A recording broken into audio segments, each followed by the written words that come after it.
David, en fait, c'est, je l'avais pourtant prévenu qu'effectivement en polonais, SZ se prononce che, mais que c'est trop compliqué pour les gens. Tu vois, ils voient SZ et on dit che, ils vont pas comprendre, donc je lui ai dit qu'il faut dire Sabowski. Et donc juste après que je lui ai dit ça, il a fait l'interview avec toi où il dit alors, je vous précise bien, ça se dit Chabowski, ça s'écrit Sabowski, mais ça se dit Chabowski, donc il a bien précisé. Donc c'est Sabowski.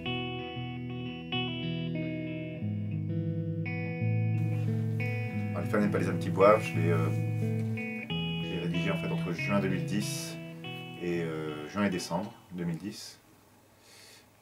À l'origine, c'était, je l'ai pas vraiment écrit comme un roman, c'était une sorte de journal fictionnel, parce que je devais faire un petit boulot qui était très pénible et qui était assez loin de là où j'habitais, ce qui m'obligeait à prendre l'autocar très tôt le matin.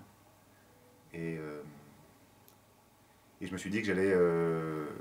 c'était une expérience très bizarre, je passais mes journées dans un hangar en fait, à trier des documents. Je ne savais pas que ça existait encore, c'était très très étrange. Et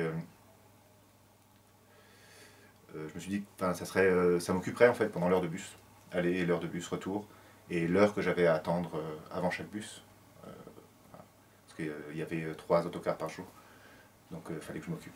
Et donc je me suis dit que j'allais faire une sorte de journal de cette expérience professionnelle un peu curieuse. Et donc au départ ça partait vraiment de ce qui se passait là-bas. J'écrivais une sorte de compte rendu, donc le journal d'un type qui a ce boulot-là et qui raconte sa journée. Sauf que moi, ça m'intéressait absolument pas, c'était pas ça que je voulais faire, mais justement pour pas prendre de la distance par rapport à ça, j'ai choisi un personnage qui lui au contraire était très heureux de faire ce travail-là. Et donc ça a commencé comme ça et ça m'a bien occupé pendant les trajets en autocar. Le midi, des choses comme ça. Et je le postais donc le lendemain sur un blog. Et je faisais ça comme un travail, c'est-à-dire je postais du lundi au vendredi.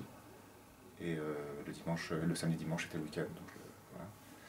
Et donc j'ai fait ça pendant les 2 mois qu'ont duré le travail. Au bout des 2 mois c'était censé se terminer. Pour moi c'était juste un petit objet comme ça. Je voulais faire pour m'occuper pour occuper mon temps de cerveau pendant cette expérience. Et puis après, en fait, j'avais mis des personnages, il y a des personnages qui étaient nés, une situation qui était en place, et ça m'a un peu frustré, en fait, ça s'arrête là. Je me suis dit, c'est con, il y a un personnage que j'aime bien, il y a une intrigue qui a commencé à se nouer, que j'ai un peu arrêté à cet endroit-là, mais en fait, qui pourrait reprendre, qui pourrait se développer. Et donc, du coup, j'ai décidé de continuer cette histoire, en fait, là, exactement là où je l'avais arrêté. Et donc même si les circonstances étaient différentes, parce que j'étais plus obligé d'aller là-bas, j'ai continué à l'écrire un peu comme un journal. Et à le poster toujours du lundi au vendredi. Et donc voilà, donc c'est à la fois une forme de journal. Moi je le considère comme un roman, mais pas comme un roman feuilleton, mais c'est vrai que la forme est un peu étrange, parce que vu que c'était censé être lu chaque jour, déjà chaque chapitre, chaque épisode doit pouvoir fonctionner tout seul en fait. Il faut qu'il ait une sorte de début, une sorte de fin, donc une sorte d'introduction, une sorte de conclusion. Et aussi il y avait cette contrainte que je voulais que une personne qui n'ait pas lu le début puisse rentrer dans un épisode comme ça et comprendre à peu près de quoi ça parle, même si voilà, et pouvoir suivre l'histoire. Et c'est pour ça que non seulement il y a tous les 10 épisodes, il y a un résumé, voilà, mais qui est l'occasion pour le personnage de réécrire l'histoire, et donc c'est d'utiliser la mauvaise foi, enfin ça illustre la mauvaise foi qu'il a en permanence dans le roman, mais encore plus pendant les résumés, où il fait le point. Voilà. Et donc il réécrit tout ce qui s'est passé à son avantage. Mais aussi, en fait, le problème c'est que dans chaque épisode, je me suis un peu obligé à faire des rappels, en fait, c'est-à-dire que le personnage fait le point aussi en permanence. Et donc c'était une occasion, c'était de façon à ce qu'un lecteur qui arrive directement dans l'épisode puisse comprendre de qui je parle. Et donc ça, c'est quelque chose que j'ai, au moment où David a voulu publier en recueil, les 180 premiers épisodes, je me suis posé la question, est-ce que j'enlève tous ces commentaires pour essayer d'en faire un roman, ou est-ce qu'on le laisse comme ça ? et c'est un vrai roman feuilleton. Voilà. Et finalement, je trouve que j'ai trouvé que c'était l'objet n'avait pas été conçu comme un roman en tant que tel, parce que j'avais déjà écrit des romans avant, c'est pas du tout de la même façon. Et donc j'ai voulu respecter ce truc-là. Par contre, dans la suite de, des aventures de ce personnage-là, j'ai modifié ça. C'est-à-dire que c'est toujours son journal, soi-disant, mais c'est plus vraiment des épisodes, ce sont en fait des chapitres, mais qui sont beaucoup plus longs. Donc c'est vraiment des chapitres, et j'ai essayé de... Il y a toujours les rappels des derniers épisodes, mais qui sont... voilà. Mais par contre, j'ai arrêté en fait cette tendance qu'a le personnage de faire le point. En fait, j'ai essayé d'évacuer ça le plus possible pour que ça puisse beaucoup plus se lire comme un roman. En fait, de tout le début, en fait, les 40 premières pages, ça suit exactement ce que j'ai vécu, c'est-à-dire qu'au moment où le personnage arrive à l'entreprise, c'est le premier jour où moi je suis arrivé à l'entreprise, et quand il quitte l'entreprise, c'est le jour où moi aussi... ouais. Ça c'est les 40 premiers épisodes correspondent aux 40 premiers jours à peu près, en gros. Quoi. Enfin, je ne sais plus exactement combien de jours ça fait, mais ça fait l'équivalent de 2 mois de travail. Et ensuite, après, le lien avec ma biographie est très... Enfin, déjà, à la base, mon expérience professionnelle n'avait pas grand chose, si ce n'est le cadre, n'avait pas grand chose à voir avec ce que je raconte. Je suis très différent du personnage. Et les personnages que j'ai créés dans le livre sont inspirés de ceux que j'ai pu côtoyer, mais sont très différents. Et ensuite, oui, ça suit ma biographie de façon complètement lâche. C'est pas du tout une forme d'autofiction ou chose comme ça. C'est un faux journal. Donc je me suis inspiré, mais comme pour n'importe quelle histoire, en fait. Ça dépend quel type d'histoire on écrit, mais souvent on peut écrire et influencé par ce qu'on vit. Mais voilà, c'est pas du tout ensuite un vrai journal autofictionnel ou chose comme ça. Mon personnage est une sorte difficile à dire, de redoutable crétin. Il est à la fois très bête. Je pense qu'il prend en fait les choses, il prend au premier degré la plupart des choses qu'on lui a enseignées, qu'on nous enseigne à tous. Le fait que il faut travailler dans la vie, il faut travailler. Peu importe si ça t'intéresse, mais dans la vie, il faut en chier. On n'est pas là pour se faire plaisir, on est là pour travailler. C'est comme ça qu'on devient, on accède à qu'on devient un homme, tu vois, un être humain. Et mais le problème, c'est que il n'aime pas travailler, comme tout le monde. Mais c'est valable pour tout, c'est valable pour la morale, pour les relations avec les gens, et qu'il a intégré le discours comme quoi il ne faut pas faire ci, il ne faut pas faire ça, mais il fait exactement l'inverse. Mais par contre, il veut absolument tenir à son système de valeurs, le respecter, et donc il n'arrête pas de se justifier et de réécrire les écarts qu'il a eu dans son comportement par rapport à ses critères de morale pour les mettre en conformité. Donc en fait, c'est une sorte de traité de mauvaise foi, mais c'est pas uniquement une blague, c'est-à-dire que je pense que c'est quelque chose qu'on fait tout le temps. Moi, j'ai pris le parti de prendre un personnage qui pousse en le poussant à l'extrême, jusqu'au grotesque, enfin jusqu'à, oui, non, enfin, pas le grotesque, mais enfin, jusqu'à l'extrême. Mais c'est plutôt parce que ça m'intéressait de montrer ce que nous on fait tout le temps. Après je dis n'importe quoi, mais à partir, je sais pas, après une séparation par exemple, on va se dire non mais c'est bien, je vais avoir du temps, et puis ça me permet de rebondir, de voir les choses différemment. Voilà, mais ça c'est l'aspect positif, effectivement, mais il y a ça dans n'importe quelle situation, à n'importe quel degré, ça c'est le degré mineur, mais ça va jusqu'aux criminels qui vont justifier ce qu'ils ont fait uniquement par le langage, en mettant d'autres mots. Bah, en fait, j'ai pas eu de difficulté à tenir le personnage du début jusqu'à la fin parce que déjà, ça faisait déjà pas mal de temps que j'écrivais. Et c'est quelque chose auquel j'ai toujours fait attention, en fait, de tenir un personnage. C'est-à-dire qu'à la fois, j'aime bien l'imaginaire débridé, faire n'importe quoi à mes personnages, mais en même temps, je veux toujours que les personnages restent... Enfin, je pense que c'est important qu'ils soient très crédibles du début à la fin, qu'ils soient vraiment bien dessinés, bien constitués, qu'on ait vraiment l'impression d'avoir quelqu'un en face et pas juste une personne qui a écrit un personnage et qui s'amuse à faire des plaisanteries au fur et à mesure et qui n'ait pas de cohérence.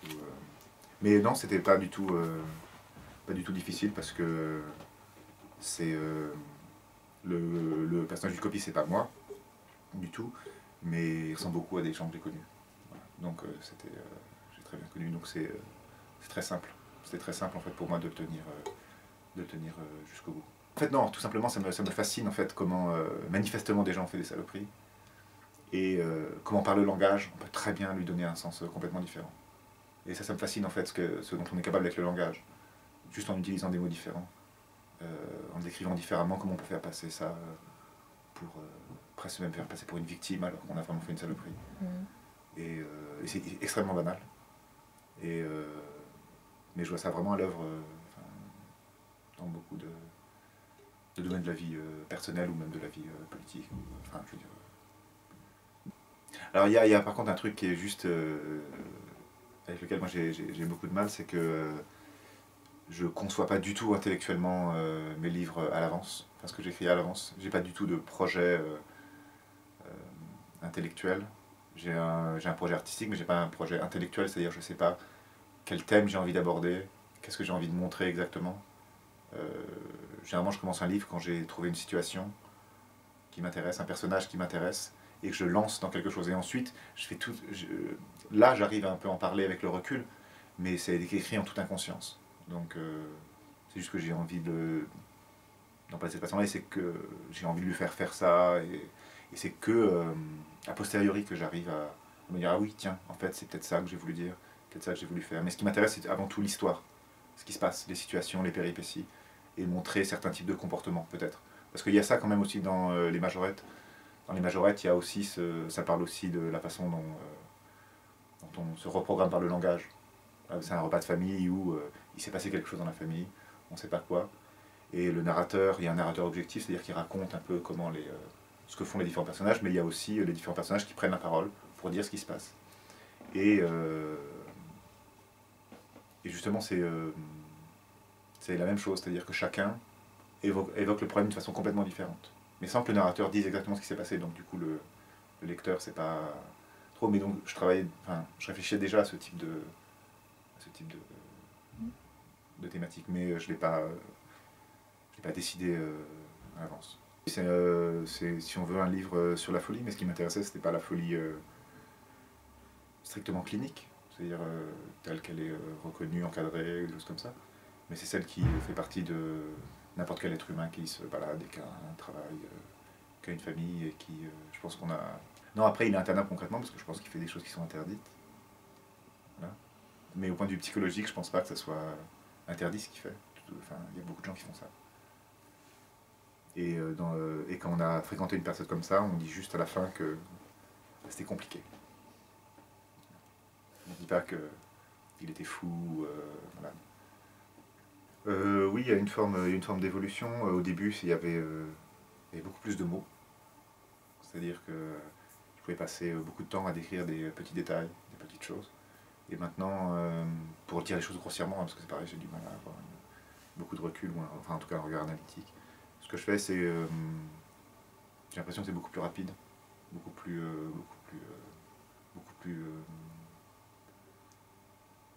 épuré peut-être. Enfin, même si c'est encore très, très copieux.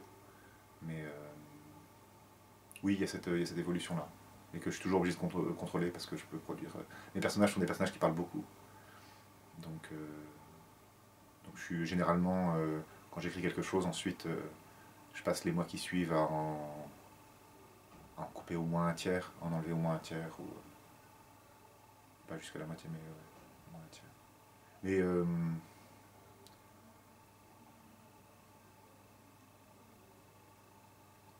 oui, l'évolution, elle va vers ça, elle va vers essayer de produire moins de mots, raconter les choses plus vite. Oui, en fait, j'ai besoin, quand j'écris un truc, que ça me fasse rire aussi. C'est-à-dire que j'écris principalement pour faire rire. Moi oui, ça m'a fait rire moi ou les gens les proches à qui je le fais lire. Oui, il y a toujours de l'humour dans le livre. Il est très différent. Il est toujours un peu noir, un peu, je sais pas comment dire. Mais c'est pas un type d'humour qui peut forcément être partagé par tout le monde. Mais Mais je sais pas pourquoi ce personnage-là peut rebuter, il m'a l'air très sympathique. Non, il n'est pas sympathique du tout, mais je pense que ça dépend en fait tout simplement ce qu'on cherche dans le... J'en sais rien, mais peut-être que les gens cherchent différentes choses. Il y a peut-être des gens qui cherchent un regard différent sur, éventuellement critique sur quelque chose qu'ils connaissent, et d'autres qui cherchent peut-être une réalité plus sympa, enfin, quelque chose d'un peu mieux, ce qui est très bien aussi, et que j'aimerais bien pouvoir faire aussi, j'aimerais bien pouvoir faire les deux en fait.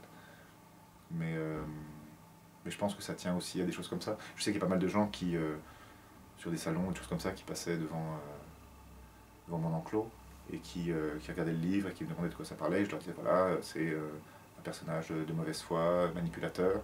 Et ils me disaient, oh là là, non, non, mais je connais trop de gens de mauvaise foi, manipulateurs, j'en ai trop souffert, je veux pas. Je comprends ça aussi, parce que du coup, c'est des gens qui vont vouloir chercher autre chose, peut-être des personnages qui ne sont pas manipulateurs et de mauvaise foi s'ils en ont rencontré. Et d'autres qui, au contraire, justement, vont dire, ah oui, bah ça, oui, ça je connais. Et qui, du coup, par contre, vont être intéressés par ça. Donc je pense que. Mm. Après, je me suis rendu compte quand même au bout d'un certain temps, bah, à peu près à la fin de ce roman-là, que j'étais content d'avoir fait ce tableau-là, enfin, ce tableau de ce type de personnage, de ce prototype d'humanité. Après, vu que moi j'avais l'intention de poursuivre ces histoires, ces aventures sur plusieurs tomes, je me suis rendu compte d'un point de vue technique, narratif, euh, que c'est pas intéressant un personnage qui évolue pas et qui a pas de sentiments comme ça, qui a pas d'émotion. Donc moi j'ai voulu en fait dans ce premier tome, premier livre, montrer le personnage, comment il est constitué, comment il fonctionne. Mais ensuite, justement en fait tout le travail que j'ai fait dans la suite, dans le deuxième tome, c'est justement de le faire évoluer et de le faire accéder aux sentiments et à l'émotion, tout en gardant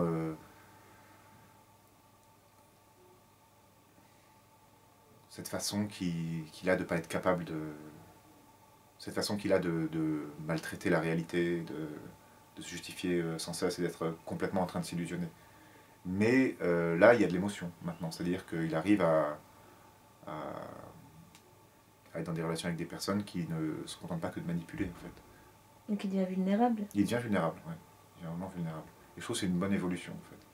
Je trouve que c'est bien. Et parce que techniquement, c'est pas intéressant, effectivement, un personnage monolithique comme ça. Là, c'était vraiment uniquement le présenter. Et, euh, et ensuite, maintenant, je pense qu'il est. C'est plus intéressant. Et je pense que c'est possible en fait. J'ai été étonné en fait. Que c'est possible, à partir d'un personnage aussi monolithique, de, de le faire accéder à plus d'humanité. Mais il subit un peu plus qu'il ne fait subir aux autres en fait. C'est-à-dire que dans le deuxième tome, il arrête de réussir à se servir vraiment des autres comme d'instruments. Il les influence beaucoup, mais c'est pas à leur détriment, forcément. C'est-à-dire qu'il les embarque dans des histoires vraiment un peu bizarres, un peu étranges, ou même un peu dangereuses. Mais c'est pas des personnes, les personnes à qui il fait faire ça, c'est pas des personnes qui sont complètement manipulées, et c'est des personnes à qui ça apporte quelque chose en fait. Alors sur la couverture de mon livre, on peut voir mes œuvres plastiques. Je suis plasticien sur puzzle. Euh, donc je trouve des puzzles principalement animaliers, mais pas seulement.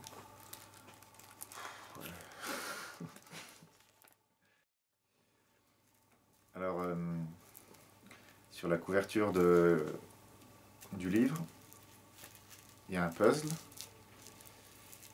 qui représente un anon, qui est une sorte d'autoportrait de l'écrivain sous forme d'anon, parce que c'est un anon qui me ressemble beaucoup, je trouve, qu'il a un regard un peu mélancolique.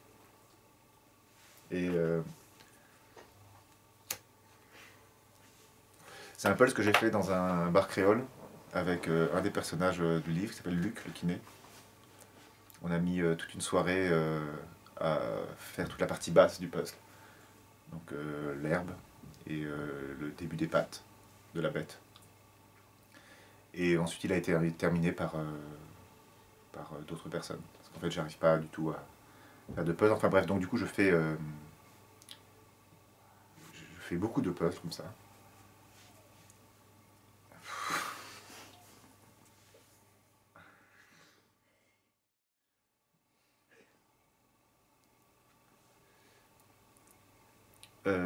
Oui, le puzzle, je l'ai fait avant d'écrire le livre, parce que je vivais en région. Et dans une ville où les journées sont longues. Et les gens qui vivaient avec moi s'ennuyaient, donc ils passaient leur journée à faire des puzzles. Et les puzzles dans l'appartement s'accumulaient, s'accumulaient, s'accumulaient. Et, on ne savait pas quoi en faire, donc je me suis dit qu'il fallait en faire des œuvres d'art. Donc je prenais les puzzles et j'essayais de trouver une maxime, un proverbe, qui puisse illustrer le sens moral profond, philosophique profond de l'image. Qu'est-ce que ça avait à dire sur notre société?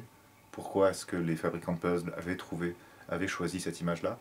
Pourquoi est-ce que les gens achètent ce type de puzzle? Ça dit des choses sur nous, ça dit des choses sur notre société. Et c'est pour ça que par exemple sur la photo qu'il y a sur l'illustration qu'il y a sur le livre, c'est un anon qui a un regard profondément mélancolique, qui regarde par terre. Et je me suis dit pourquoi avoir choisi cette image? Et pour moi je trouvais que ça illustrait parfaitement. Donc j'ai mis le titre « Les femmes n'aiment pas les hommes qui boivent ». Parce que pour moi ça illustrait exactement la situation de l'homme alcoolique qui rentre chez lui et où son alcoolisme pose des problèmes à sa femme et qui est triste d'être poussé, qui est triste d'être alcoolique. Et je trouvais que c'est ça que disait cette image-là.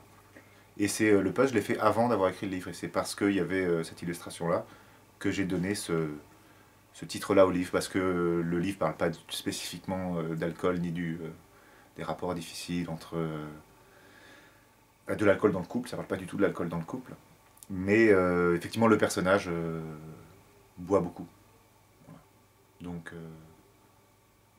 et en fait, je trouvais qu'il y avait une forme de... Enfin, le regard mélancolique de l'anon illustrait bien la forme de misère du personnage aussi.